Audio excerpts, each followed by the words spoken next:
मंच पर उपस्थित इस कार्यक्रम की अध्यक्षता कर रहे आदरणीय उदय प्रताप सिंह जी, मंच पर उपस्थित प्रोफेसर रूपरेखा वर्मा जी, प्रोफेसर रमेश दीक्षित जी, वीरेंद्र यादव जी, प्रोफेसर रीता चौधरी जी, डॉक्टर मेदुसा जी, दीपक कबीर जी, सरप्रिया सांगवान जी, और जिनके बुलाने पर हम सब लोग यहाँ पर मौजूद हैं, डॉक्टर लक्ष्मण यादव जी, और इस कार्यक्रम में उपस्थित सभी हमारे बुद्धिजीवी समाजवादी साथियों, मैं सबसे पहले डॉक्टर लक्ष्मण यादव जी को बहुत बहुत बधाई देना चाहता हूं। एक उन्होंने जो अपनी प्रोफेसर की डायरी लिखी है किताब, ये केवल किताब नहीं है, ये उन्होंने उत्पीड़न का इतिहास लिखा है और कोई अपनी व्यक्तिगत डायरी मजबूर होकर ही सार्वजनिक कर सकता है। जहां प्रोफेसर की डायरी में शिक्षा व्यवस्था का काला चिट्ठा उन्होंने खोला है, वहीं कम से कम सरकार को श्वेत पत्र जारी करना चाहिए। और मैं इस बात को मानता हूं कि ये किताब केवल हम लोगों ने नहीं खरीदी है, ये किताब जो प्रभुत्ववादी हैं उन्होंने भी छिप करके खरीद करके पढ़ी होगी और वो सोच रहे होंगे कि उनकी कितनी पोल खोली गई है इसमें। मैं इनको इस ऐसी किताब के लिखने पर बहुत बधाई देना चाहता हूं।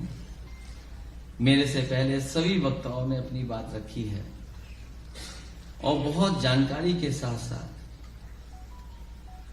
एक लंबी लड़ाई के तरफ इशारा किया है। ये जो आज डॉक्टर लक्ष्मण जी ने अपनी डायरी में लिखा है, मैं तो ये समझता हूं कि जितने भी पीडीए परिवार के लोग हैं,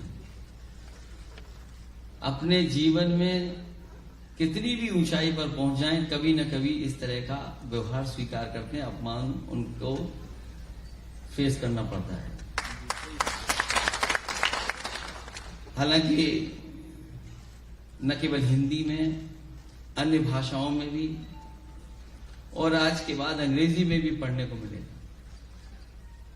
और ये जो हमारे तमाम साथी हैं, मुझे पूरा भरोसा है कि न केवल ये पढ़ेंगे बल्कि डॉक्टर लक्ष्मण जो लड़ाई लड़ रहे हैं उनका उसमें साथ भी देंगे। और जैसा कि अभी प्रोफेसर रूपरेखा वर्मा जी ने इशारा किया कि उत्तर प्रदेश ने अगर परिणाम अच्छा न दिया होता तो देश के हालात क्या होते। मुझे खुशी है इस बात की कि उत्तर प्रदेश की जनता ने और खासकर पीडीए परिवार के लोगों ने एकजुट होकर के एक ऐसी लड़ाई लड़ी है। आने वाले समय में अगर हम लोग जिम्मेदारी से काम कर ले जाएंगे तो अभी तो थोड़ा करीब पहुंचे हैं, जब सरकार में रहेंगे तो बहुत से परिवर्तन लाने का भी काम करेंगे।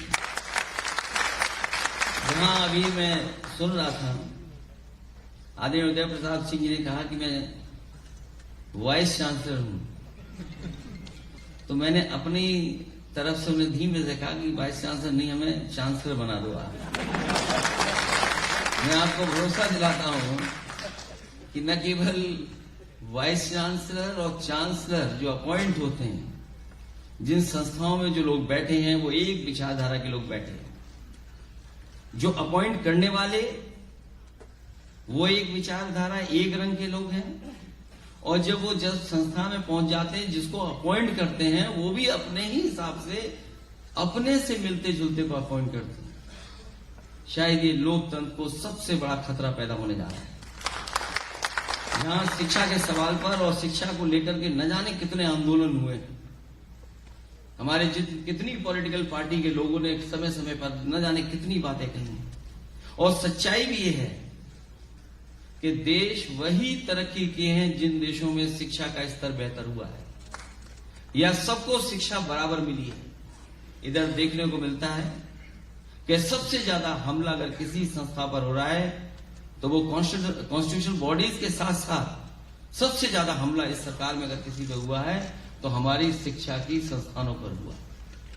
जहां अभी प्राइवेट यूनिवर्सिटियां आ रही हैं, वहीं सुनने में ये भी आ रहा है कि अब तो विदेश की यूनिवर्सिटी भी भारत में आ जाएंगी। जब हम प्राइवेट यूनिवर्सिटी में कहीं नहीं खड़े हैं, सरकारी यूनिवर्सिटियों में हम कहीं नहीं खड़े हैं, तो सोचिए जो विदेश की यूनिवर्सिटियां आ जाएंगी तो हम कहां खड़े दिखाई देंगे।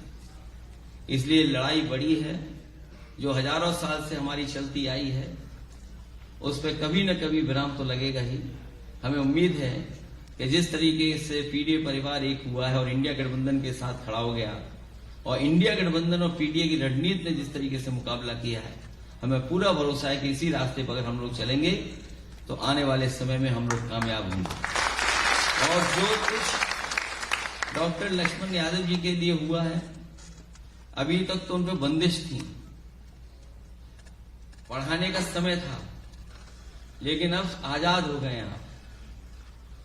अब आपको किसी बंदिश में कोई बांध नहीं सकता है। अब आप आजाद हैं और हमें पूरा भरोसा है कि आवाज आजाद रह करके जो आपके ऊपर गुजरा है उसकी लड़ाई लड़ेंगे।